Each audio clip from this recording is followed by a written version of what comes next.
미국에서 비트코인 현물 ETF가 승인이 되고 오늘 역사적인 첫 거래가 이루어졌는데요. 네, 첫날 대략 23억 달러가 유입이 된 걸로 나오고 있는데 엄청난 금액이 유입이 됐는데 자, 그거에 비해서 비트코인 가격은 별 신통치가 않습니다. 엄청난 돈이 유입이 됐는데 왜 가격이 그만큼 오르지 않았는지 그 이유에 대해서 한번 얘기를 해보겠습니다. 안녕하세요, 황 작가입니다. 네, 투자 어드바이스가 아니라는 점 먼저 말씀드리면서 시작을 하겠습니다. 그리고 오늘은 또 한 가지. 자, 어쩌다 보니까 제가 ETF 얘기를 요새 하고 있죠. 저는 ETF, 주식 전문가 아닙니다. 자, 비트코인과 관련해서 지금 어떤 일이 벌어지고 있는지 그걸 이해하고 정리하려다 보니까 ETF 관련 내용까지 보게 된 건데요. 최대한 제가 이해하는 한도 내에서 얘기를 하고 있다는 점 감안을 해주시길 부탁을 드립니다. 자, 본론으로 들어갑니다. 자, 미국 시간으로 11일 목요일 오늘 역사적인 비트코인 현물 ETF 상품들의 거래가 시작이 됐습니다. 네, 이 거래 규모가 엄청났는데 근데 가격은 신통치가 않습니다. 보시다시피. 근데 이제 거래 규모와 달리 가격이 이렇게 별로 상승하지 않는 이유 중에 하나, 그레이스케일 GBTC인 걸로 추정을 해봅니다. 이번 비트코인 현물 ETF 승인 과정에서 가장 정확하게 상황을 분석해온 인물 중에 하나가 바로 블룸버그 ETF 애널리스트 제임스 세이파트, 바로 이 친구인데요.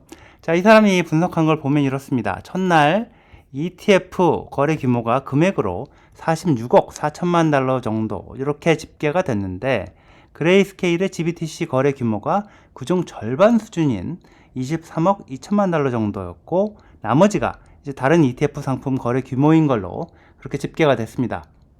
자, 1등은 이 아이쉐어 비트코인 트러스트 블랙록, 그리고 2등이 피델리티 이렇게 되는데요. 하여튼 첫날 거래 물량의 절반이 GBTC, 그리고 나머지 절반이 블랙록을 비롯한 다른 자산운용사의 ETF 물량이었다, 이런 얘기입니다.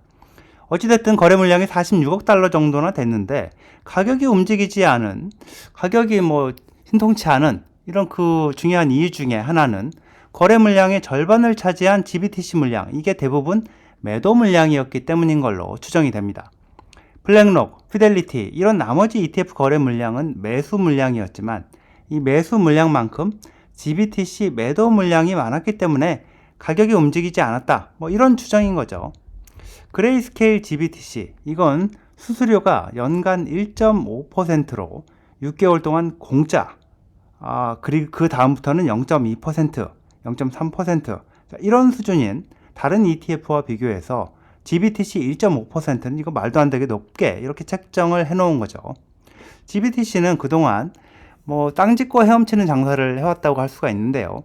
자기들이 고객을 대신해서 보관하는 비트코인 총 금액의 2%를 연간 수수료로 받아왔습니다.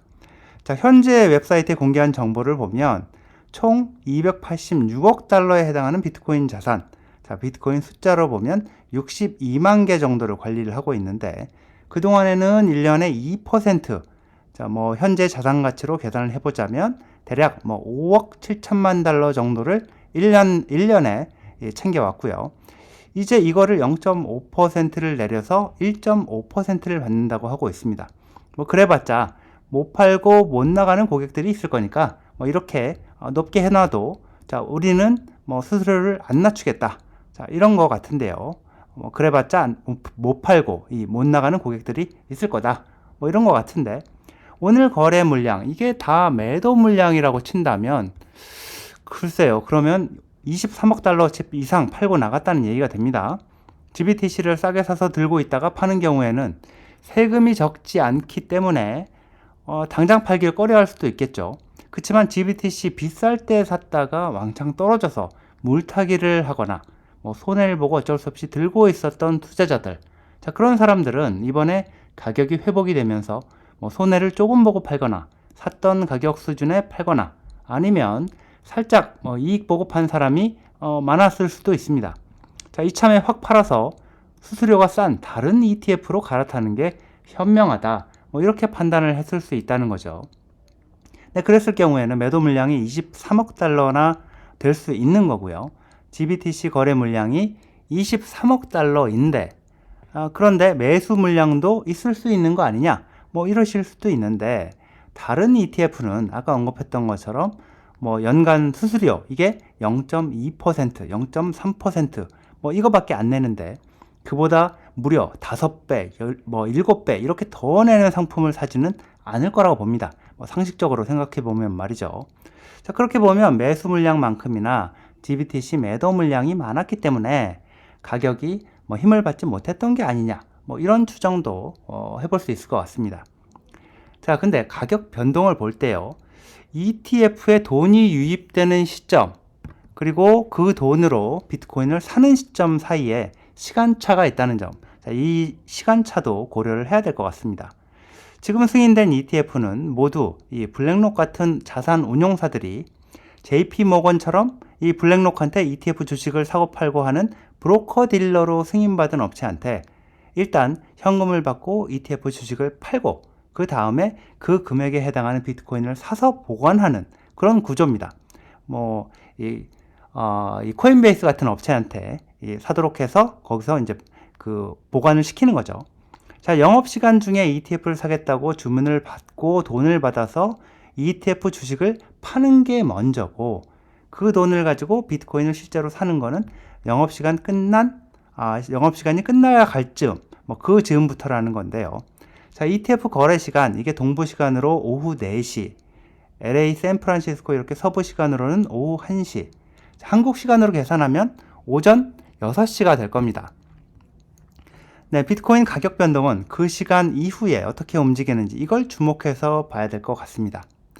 자, ETF 거래 시간 중에 비트코인 가격 변동은 거래소에서 그 시간대에 비트코인을 사고 파는 물량, 이게 영향을 주는 거고, ETF 거래로 인해서 가격이 움직이는 거, 주로 거래 시간 이후에 블랙록 같은 ETF 운용사들이 ETF 팔면서 받은 돈으로 실제 비트코인을 사는 거래, 이거에 영향을 받을 걸로 봐야 할 것 같다는 뭐 그런 얘기입니다.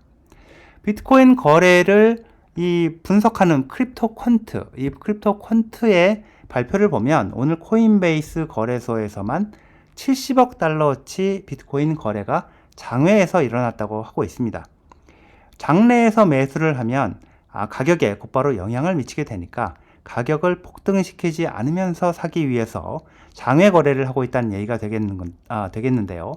장외 거래까지 포함을 해서 비트코인 물량을 구하기가 힘들어지면 그러면 그때부터 가격이 본격적으로 올라갈 수밖에 없을 걸로 보입니다.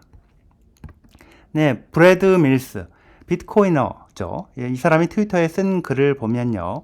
비트코인 초기 투자자들, 자, 비트코인을 대량으로 보유하는 사람들한테 거래소의 장외 데스크에서 연락이 오고 있다고 하는데요.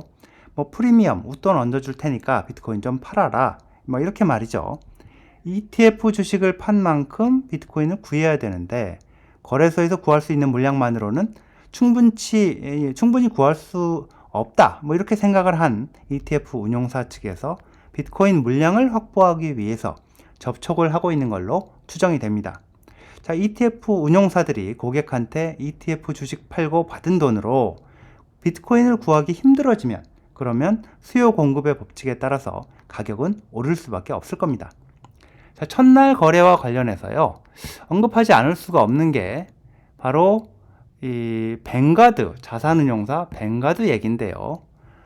이 9조 달러를 굴리는 세계 최대 자산운용사가 블랙록인데 블랙록에 이어서 2등이라고 할 수 있는 뱅가드, 여기가 7조 달러 정도를 굴리는 기업인데요.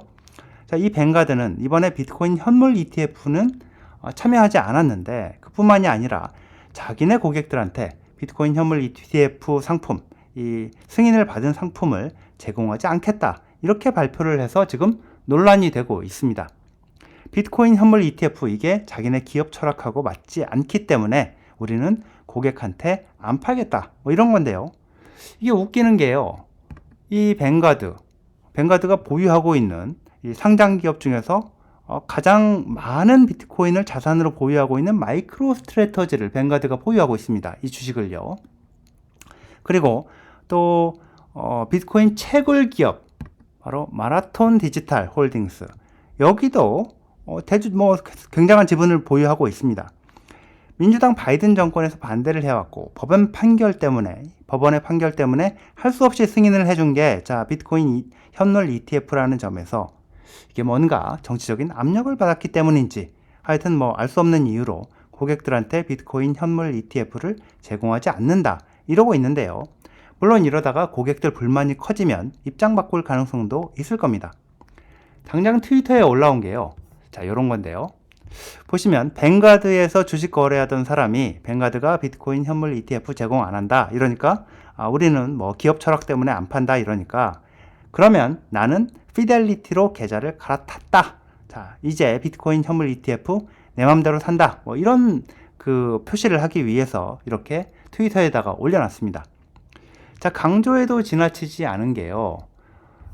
이 비트코인 현물 ETF 이게 미국에서 승인된 게 비트코인 도입, 비트코인 시장 확대의 이 엄청난 사건이라는 건데요.